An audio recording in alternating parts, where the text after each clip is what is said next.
invitamos a la doctora Vanessa Tellería, representante del Banco de Sangre Regional de La Paz, quien nos expondrá acerca del rol de la enfermera en el proceso transfusional. Bueno, vamos a hablar acerca de la monitorización en transfusión de hemocomponentes.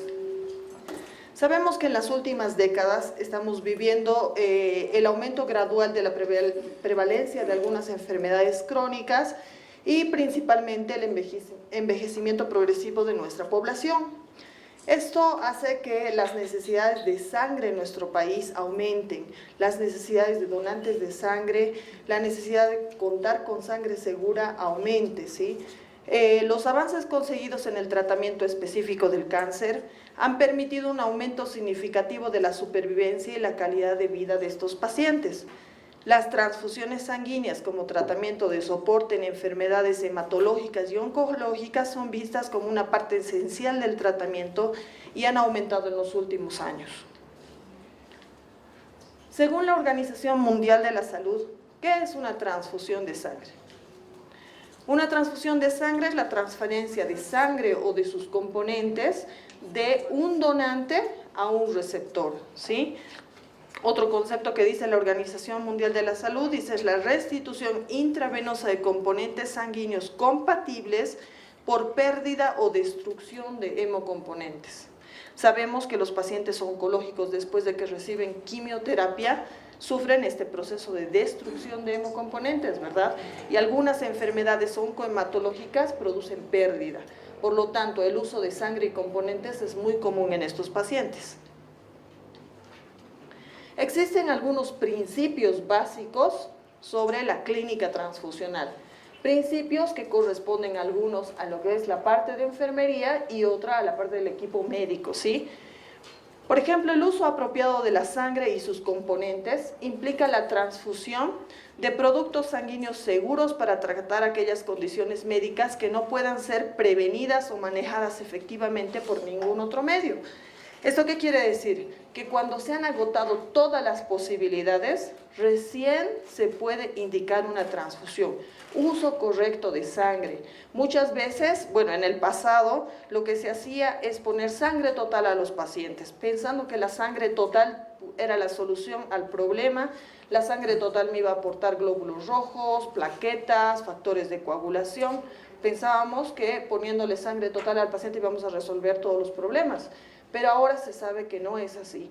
El uso adecuado de la sangre y sus componentes significa que solamente se debe poner el componente deficitario, ¿sí? Y eso es responsabilidad del médico tratante.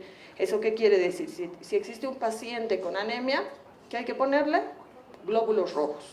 Si hay un paciente con déficit de plaquetas, ¿qué hay que ponerle? Solo plaquetas, ¿sí? No hay que utilizar, que se llama, otros componentes que no son necesarios para el paciente. ¿Por qué? Porque la transfusión puede ser una intervención salvadora, pero sin embargo conlleva muchos, pero muchos riesgos. Existen reacciones adversas a la transfusión que pueden ir desde una fiebre hasta la muerte del paciente. Por lo tanto, hay que usarlo de manera adecuada. Y una de las complicaciones tardías que se dan después de las transfusiones es la transmisión de enfermedades transmitidas por transfusión.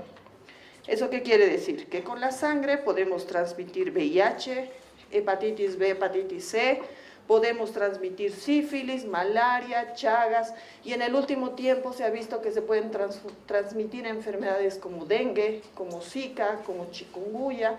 Entonces, podemos producir realmente mucho daño al paciente, por eso hay que hacer un uso adecuado. La sangre donada por donantes familiares o de reposición no se considera la sangre más segura. ¿Por qué? Porque, bueno, si yo voy obligada al banco de sangre a donar porque mi familiar necesita, puede ser que yo esconda algunas actividades de riesgo, ¿verdad? Si yo, por ejemplo, uso drogas intravenosas o he tenido múltiples parejas, son actividades de riesgo que yo puedo esconder porque estoy obligada a conseguir la sangre para mi familiar. Entonces nosotros como Hemocentro y en todos los bancos de sangre consideramos que la sangre más segura es la sangre que se obtiene de donantes voluntarios, altruistas y repetidos de sangre. ¿Eso qué quiere decir? Que obviamente yo tengo una actitud solidaria y voy al banco de sangre para donar para cualquier persona que lo necesite, incluyendo los pacientes oncológicos que requieren muchas transfusiones durante su tratamiento, ¿no? La sangre no debe ser transfundida al menos que haya sido obtenida de donantes debidamente seleccionados y tamizada para infecciones transmisibles por transfusión, además practicado las pruebas de compatibilidad. Antes, ¿qué se hacía? ¿Cuál era la práctica común? Transfusión brazo a brazo, ¿sí? Obviamente con el avance todo se ha visto que esa no es una práctica adecuada, pero existen bancos de sangre clandestinos en los que les diré que sacan sangre de cualquier persona, incluso pagan para obtener las donaciones de sangre y no hacen ningún tipo de examen. Y como ustedes han visto, hay muchas enfermedades que pueden ser transmitidas por la transfusión, ¿sí?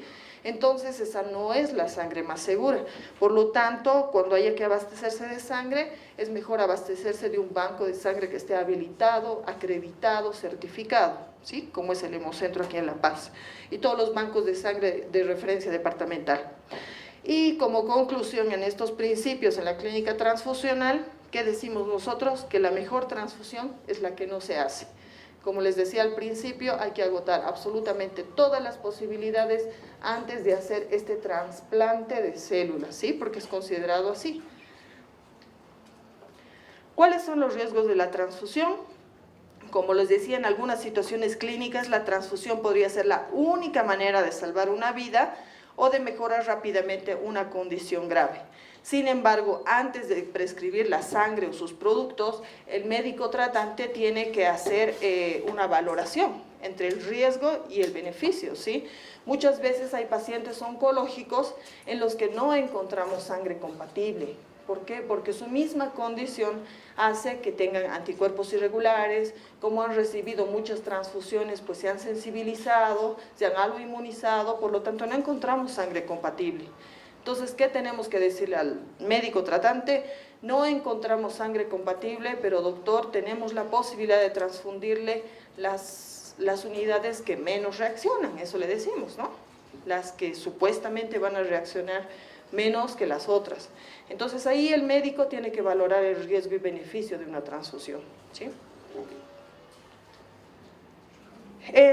Este es un formulario que ha creado el Hemocentro y que se reparten a todos los hospitales con los que nosotros tenemos convenio para que se haga la solicitud aquí. Aquí existen todos los datos que debe llenar el doctor para que el banco de sangre pueda brindarle un adecuado servicio, un adecuado producto.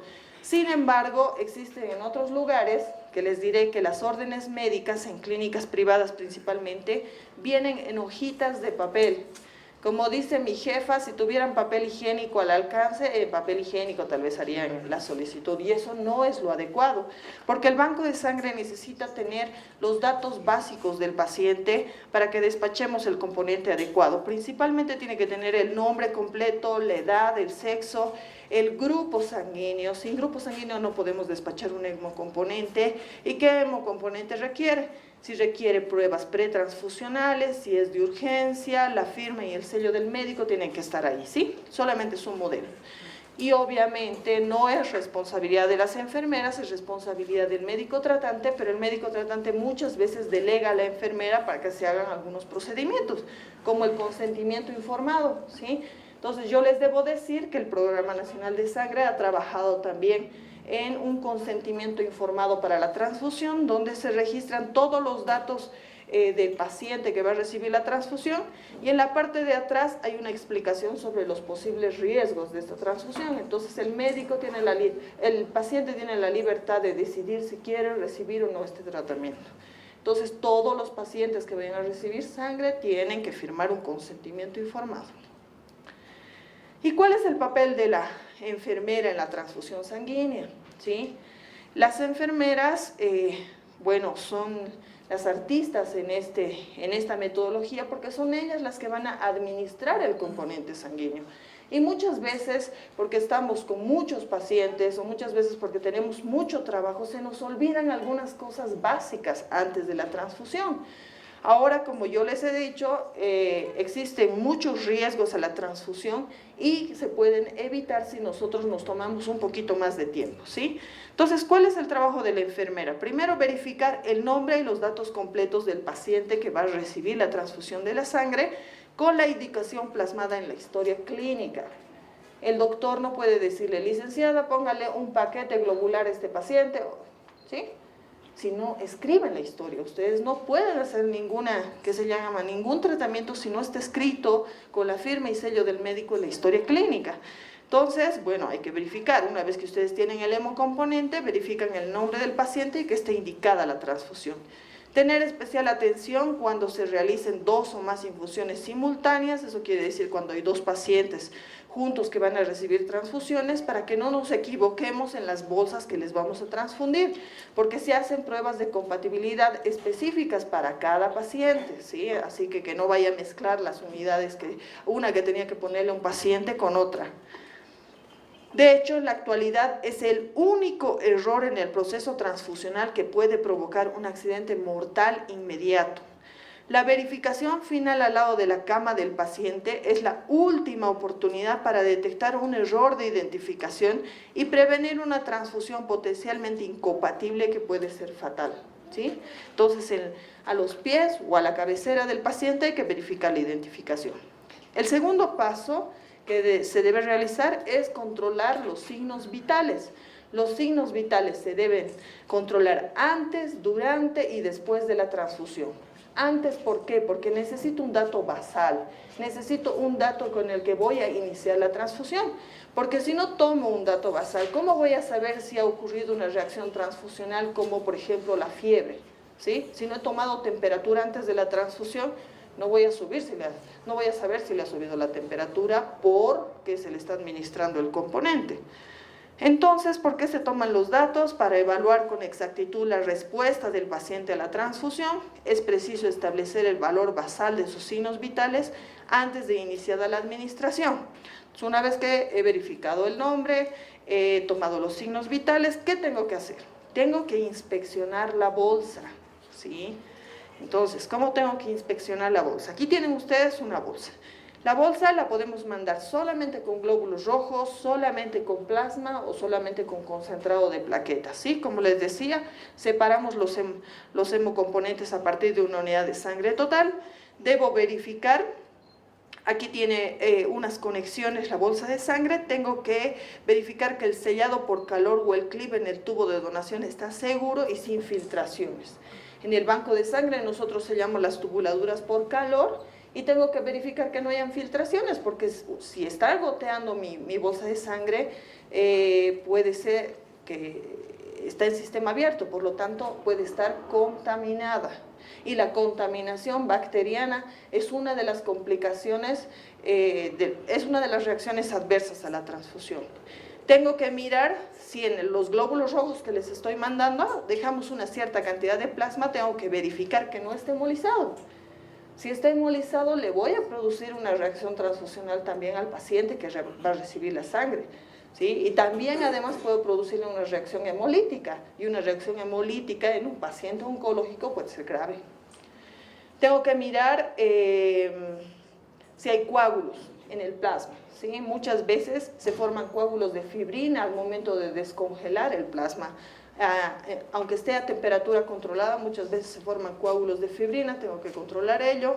Tengo que controlar que no hay filtraciones por el lugar donde voy a conectar el equipo transfusor. Tengo que mirar que los glóbulos rojos sean normales, que no estén de color púrpura o negro, porque si la sangre está mucho más oscura, no es que tiene más glóbulos rojos, es que está contaminada. Y, no administre la transfusión si la bolsa de sangre aparece anormal o dañada, o si puede haber estado fuera del refrigerador más de 30 minutos. Informe inmediatamente al banco de sangre.